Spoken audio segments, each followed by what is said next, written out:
Have you ever wondered what the recruiter is talking to you about or what you hear on TV or see in the ads is true? Have you ever wondered if they're hiding or withholding any information? If you have these questions and more, then this is a place for you. This is Military Illumination. I'm Gary, and we just have simple conversations about things the military won't share with you. Simple conversations over a cup of coffee.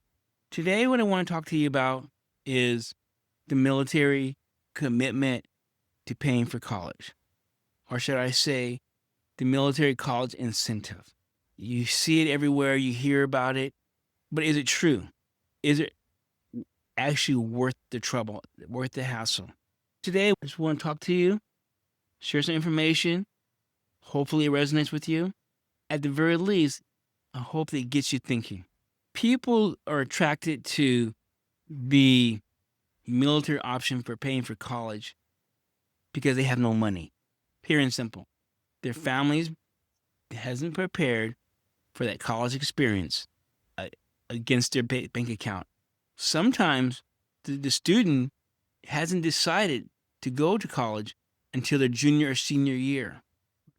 But on the rare occasion where the thought of going to college was on their mind since they were in grade school, but they're always were met with "we can't afford it" by their parents, and without any solutions. It's a dream that they have that's going to go unfulfilled. Enter the United States government through the Department of Defense, or now it's the Department of War, the military. They found a clever way to package that dream and fit it into your goals. That's what they did. They're taking something as simple as paying for college, those words, as they're in to a conversation with a young person. Normally what happens is that all that people hear is pay for college. Yeah, they can pay for college, pay for college, pay for college. But the first thing you want to, when you ask yourself is this: do they pay for college? Is it a full ride scholarship like an elite athlete would get from a university? Or is it just a hodgepodge, piecemeal, vague opportunity that comes with many strings attached? So that's the first question you had to ask yourself: is this a real deal? One thing that you want to understand is this: in the enlistment contract, it doesn't have anything about paying for college. There's nothing even close to it. It's not in the contract. And as the contract says, if it's not in the contract, it doesn't exist. That's the first thing. Second thing is that once a person gets out of the military, they now fall under the Veterans Administration, Department of Veterans Administrations. The military, as they know it, doesn't exist. The door, put it this way, they kick you out the door and they slam the door shut. That aspect of it has nothing for your future. The military is just that. It's a moment in time. It is not about your future. So the second thing you ask yourself is this: okay, who's paying for it? Where's the money coming from? It's not coming from the Army, Air Force, Navy, Marines. It's not coming from those branches. It's coming from the Department of Veterans Affairs through various programs set down by Congress, who they can change at any time. And where did the money come from? Taxpayers. I talked about that in my last podcast. I'm going to go into more detail. It comes from taxpayers. So ironically, in a really sick, morbid way of thinking, okay, the person who goes in the military earns a salary that's taxed. And that salary, that tax goes into the treasury, which is funded through different programs of the military. That's where the money's coming from. The branches aren't paying you for college, okay? And once that happens, now you have to go through the bureaucracy of the Department of Veterans Affairs. Are there options? Yes. There's as many options as you want them to be. Only the person who's thinking about the college fund can be as creative as they can to make things work for them. Do you have to incur a lot of college debt? No, you don't, right? But with the military's way is that they're going to work you for 8 years. Yeah, 8 years. Don't start that now. You can go in for lesser, but look at the contract. It's for 8 years. I'm not going to get into that. For 8 years, they got you. They own you. They own your life. They own your family. They own every aspect of you. You can't even fart without asking permission. Okay? Trust me. Just fart, you'll see. Okay? So that's what they're offering you. They're offering you something in the future that is not guaranteed. If you don't get out of the Army, the Army, Air Force, Navy, Marines, if you don't get out of the branches with the honorable discharge, all bets are off. No college. 8 years. A lot can happen in 8 years. A lot can happen in 8 years. You go into 18, you figure you're 26, and then 4 years, 30. Hopefully you didn't get married. Hopefully you didn't pump out a few babies. Hopefully you don't got no debt. Hopefully your mental capacity is still there. Hopefully your drive to learning is still there. They say there's a lot of hope. Okay. Yeah, you can, at 30, 35, your prime, let's not go there. Your earning potential is really diminished. Okay.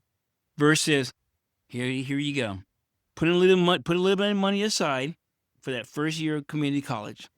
Maybe if you're a junior or senior, start working. Put some money aside, right? That's going to pay for those books for your first year. That's the main one, is the first year.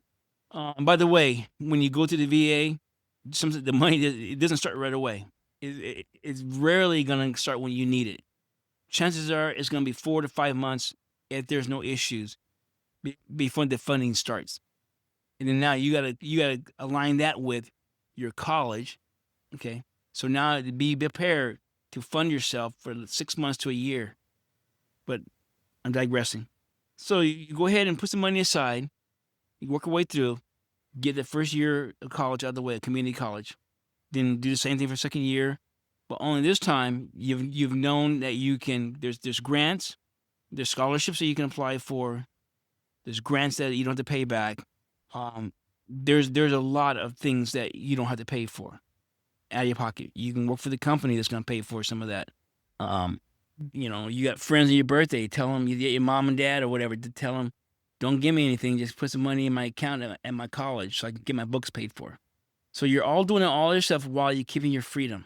Now, if you got a school that has a skills program where they teach you blue collar type of jobs, hands-on type of jobs, what do you call that? There's a fancy term for it, and I can't remember what it is. But it's the trades. Yes, the official term is the trades, right? In those trades, I'm telling you, you get in that, you making bank. You're gonna be able to pay for your college. Unions, you get into apprenticeships. Okay, stay at home. Don't piss your parents off. Put a little money in the kitty for food and board. Get your first. Now, once you get also some schools also have running start programs where if you work hard and you study, you're actually going to college while you're in high school. You can graduate with an associate's. That means that now you're entering into the university of your choice with into the program of your choice as a junior, as a junior when you graduate high school. You got 2 years left. It's significantly cheaper. It's not very sexy, going to a 4-year university at the beginning, but this first 2 years anyway is just getting your basics out of the way. So doing that, you're able to pay for your college inside of 8 years with very little debt. Trust me, you're in America, you're going to have debt. Okay? You get debt. I think as if you become a teacher in certain areas, Title I schools, you can work there for 10 years and get it paid off. There's a lot of companies, if you're good enough, that they will pay off some of your student loan. So that's what I'm saying here. You have options. Look at your options. Your options are either give up 8 years of your life for the possibility that maybe of going to college with a whole bunch of baggage, or graduate high school with the degree, with associates, go into a 4-year university as a junior, okay, and then get your degree that way. Pay for your college as you go. Put a little money away. But either way, you're going to have to do the work. Either way. But you might as well do it in a way where you're not having chains on you, where you're not shackled down as in the military. You're always going to have sweat equity. I'm going to leave with this. You can't get away from sweat equity. Top tier performers, whether academically top tiers, musical top tiers, athletic top tier students, they put sweat equity into it. They practice, practice, practice. Their life is spent around it. That's why people are willing to give them these scholarships, because they have proven, they have put the work in, they have put the effort in. Now they're reaping the benefits. So what you're saying here is this. Now you think you don't want to put no sweat into it, go in the military, and they're just going to give you hammies, handouts. Is that what it is? How good is that opportunity when you don't have to put nothing into it? Yeah. You could put some sweat equity into working your way through college, things I mentioned. That's putting sweat equity into it, and you're going to benefit from it. But when you're given it, when it's given to you without putting the work and the effort into it, you got to be very careful. Sweat equity. You got to be very, very careful. And that's being said, look at the options. Is the military option to pay for college, is it a legitimate opportunity or just a lure to get 8 years of your life to serve in the United States military? My next podcast is going to be about recruiters, those little rascals. I would call them a P word, but I'm not going to call them that P word. No, not that PU word. The predators. That's what I'm going to be calling them. That's what we'll be talking about. My next one.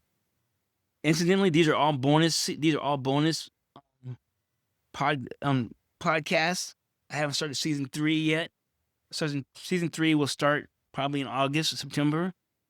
All these are just bonuses, just little tidbits, and hopefully you find them interesting. If you do find them interesting, share with someone, talk about it, And I think I got a little link for paying for me for coffee. I need the coffee. I need the coffee, and I want to, and he can help me support this work. And that's basically it. There ain't much else to talk about. Oh yeah, I forgot this one thing. Always read the fine print. Trust the government very little. Do your research. If you're going to the military, just know the recruiters will lie. And I'll talk to you later. Goodbye.